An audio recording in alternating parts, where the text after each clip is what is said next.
Particular একটা math খুব বেশি দেখা যায়, আর সেটা হচ্ছে বয়স সম্পর্কিত সমস্যা। তো আজকের ভিডিওতে আমরা এই ধরনের একটা সমস্যা সলভ করতে যাচ্ছি। তো চলুন শুরু করা যাক। তো সমস্যাটা আমি পড়ে শোনাই। পিতার বর্তমান বয়স পুত্রের বয়সের 2 গুণ। 8 বছর আগে পিতা এবং পুত্রের বয়সের অনুপাত ছিল 5:2। পিতার বর্তমান বয়স কত? প্রথমে আমরা একদম বেসিক দিয়ে শুরু করব। আমরা প্রথমেই চলে যাব 8 বছর আগে। 8 বছর আগে আমি পিতাকে এফ দিয়ে রিপ্রেজেন্ট করি এবং পুত্রকে এস দিয়ে রিপ্রেজেন্ট করি। তাহলে তাদের বয়সের অনুপাত ছিল 5:2। মিশ্রণের উপর করা ভিডিওটা যদি আপনারা আমার দেখে থাকেন, তাহলে আপনি বুঝবেন যে এর পরের স্টেপে আমি কি করতে যাচ্ছি। যেহেতু অনুপাত হচ্ছে 5:2, তার মানে তাদের মধ্যে কিছু কমন পোর্শন ছিল, সেই পোর্শনটা বাদ হয়ে গেছে। উভয় পক্ষ থেকে কাটাকাটি যাওয়ার পরে আমরা এই 5:2 অনুপাতটা পাইলাম। যদি আপনার জানতে ইচ্ছে করে এটা কিভাবে হইল, আপনি আমার মিশ্রণের উপর করা ভিডিওটা দেখতে পারেন। আমি ওই ভিডিওর লিঙ্ক ডিসক্রিপশনে দিয়ে দিব। এখন আমরা ফাদারের যে এজ, তার সাথে একটা একটা করে সংখ্যা গুণ করে দেখব। তো আমি প্রথমেই 5 দ্বারা গুণ করে দেখি আমরা কি পাই। 5 × 5 = 25। তো যেহেতু আমি এখানে 5 দ্বারা গুণ করলাম, আমাকে এস এর সাথেও 5 গুণ করতে হবে। 2 × 5 which is 10। এখন এই ঘটনাগুলো ঘটতেছে 8 বছর আগে, কিন্তু আমাদের দরকার বর্তমান বয়স। তাহলে বর্তমান বয়সটা কি হবে? f0 = 25 প্লাস 8 = 33 এবং s0 = 10 প্লাস 8 which is 18। এখন আমাদের প্রবলেম স্টেটমেন্টে বলা ছিল যে পিতার বর্তমান বয়স পুত্রের বয়সের 2 গুণ। তো আমরা দেখি এখানে পুত্রের বয়সকে যদি আমরা 2 দ্বারা গুণ করি, তাহলে সেটা কি 33-এর সমান হচ্ছে? না, এখানে আমরা পাচ্ছি 36। তাহলে আমরা এই যে 5টা ধরলাম, এটা সঠিক হয়নি। এখন আমরা 6 দ্বারা গুণ করে দেখব। তাহলে আমি লিখি f-8, তার মানে 8 বছর আগে। তাহলে আমার অনুপাতটা ছিল 5:2, পিতার ক্ষেত্রে 5 এবং পুত্রের ক্ষেত্রে 2। 5 × 6 = 30 and s-8 এটা ছিল 2 × 6 which is 12। এখন আমরা আবার 8 দ্বারা যোগ করি, তাহলে এখানে আমরা পেয়ে যাচ্ছি 38, আর এখানে 8 দ্বারা যোগ করলে আমরা পেয়ে যাচ্ছি 20। তাহলে আমাদের f0 অর্থাৎ বর্তমান বয়স হচ্ছে 38 আর s0 হচ্ছে 20। কিন্তু এটার সাথে 2 গুণ করলে কি সেটা 38-এর সমান হচ্ছে? না। তাহলে আমাদের এই গেসটাও সঠিক নয়। এখন আমরা গেস করব ওই কমন পোর্শনটা হচ্ছে 7। তাহলে f-8 = 5 × 7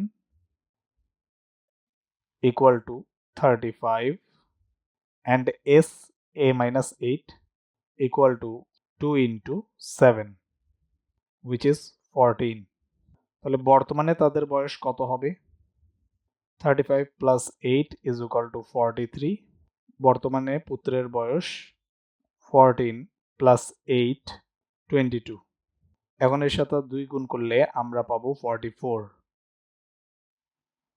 যেটা 43 এর সমান নয়। কাছাকাছি আমরা চলে গেছি। এখন আমরা কমন পোর্শনটা ধরে নিব 8। f-8 = 5 × 8।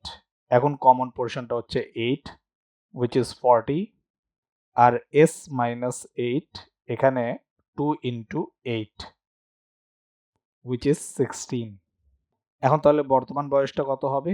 f0 = 40 plus 8 = 48, s0 = 16 plus 8 = 24। Into 2, এটা হচ্ছে 48, which is equal to the father's age, present age.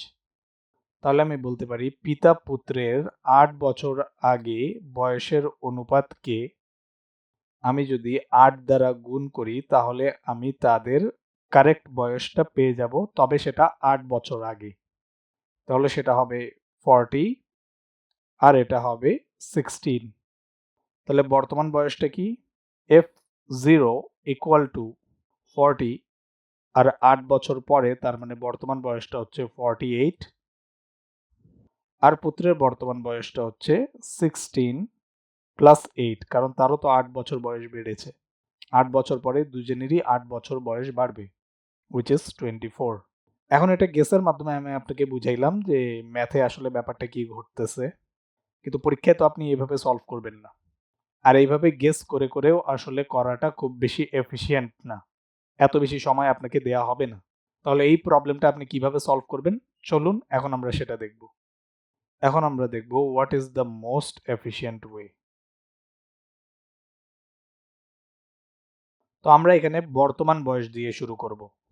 পিতার বর্তমান বয়স পুত্রের বয়সের 2 গুণ, তার মানে পুত্রের বয়স যা হবে পিতার বয়স তার দ্বিগুণ হবে। তো আমি এই পুত্রের বয়সটাকে যে কোনো কিছু একটা ধরে নিতে পারি, অথবা আমি S0 আকারেও প্রকাশ করতে পারি। তো আমি ধরে নিই যে S0 হচ্ছে লেটস সে x, তাহলে পিতার বর্তমান বয়স হবে টোয়াইস x, তার মানে পুত্রের বয়সের 2 গুণ। এখন 8 বছর আগে পিতার বয়স কত হবে? তার যে বর্তমান বয়স সেটা হচ্ছে টোয়াইস x, সেখান থেকে যদি আমি 8 বাদ দিয়ে দিই তাহলে আমি তার 8 বছর আগের বয়সটা পেয়ে যাব। আর পুত্রের বয়সটাকে আমরা x ধরে নিয়েছিলাম, তাহলে 8 বছর আগে পুত্রের বয়স হবে x মাইনাস 8। এখন এদের বয়সের অনুপাত হচ্ছে 5/2, তাহলে আমি ইজিলি বলতে পারি twice x minus 8 divided by x minus 8 equal to 5/2। তাহলে যদি আমি আড়াআড়ি গুণ করে দিই তাহলে 2টা এখানে চলে আসবে আর এটা 5 এর সাথে গুণ হয়ে যাবে। তাহলে 2 twice x minus 8 equal two 5 into x minus 8। এখন আমরা এখানে চলে আসি, তাহলে এটা হবে 4x মাইনাস 8 দুগুণ 16, 5x মাইনাস 5 আটা 40। আমি এই 40টাকে এ পাশে নিয়ে আসব আর এই 4xটাকে এখানে নিয়ে আসব। তাহলে 40 যদি এখানে আসে তাহলে এই নেগেটিভটা হয়ে যাবে পজিটিভ, তাহলে পজিটিভ 40 মাইনাস 16 আর এখানে 5x আর এটা হচ্ছে প্লাস 4x, তো এখানে আসলে হয়ে যাবে মাইনাস 4x। তাহলে 40 থেকে যদি আমি 16 বাদ দিই আমি পাবো 24, আর 5x থেকে 4x বাদ তাহলে থাকবে একটা x। তাহলে এই এক্সটাই তো ছিল পুত্রের বর্তমান বয়স, আর বাবার বর্তমান বয়স হচ্ছে পুত্রের বয়সের 2 গুণ। তাহলে 2 ইন্টু পুত্রের বর্তমান বয়স which is 24, 24 দুগুণ 48। এভাবে আপনি এই ম্যাথটা ইজিলি সলভ করতে পারবেন। তো প্রথমে আমরা বেসিকটা আলোচনা করলাম, তারপর ইফেক্টিভ ওয়েতে আপনি কিভাবে সলভ করলেন সেটাও দেখানোর চেষ্টা করলাম। আর ভিডিওটা যদি ভালো লেগে থাকে তাহলে লাইক করবেন এবং নিজের বন্ধুদের সাথে শেয়ার করবেন, এবং যদি এই ধরনের কন্টেন্ট আরও দেখতে চান তাহলে আমার চ্যানেলটা অবশ্যই সাবস্ক্রাইব করবেন। ধন্যবাদ।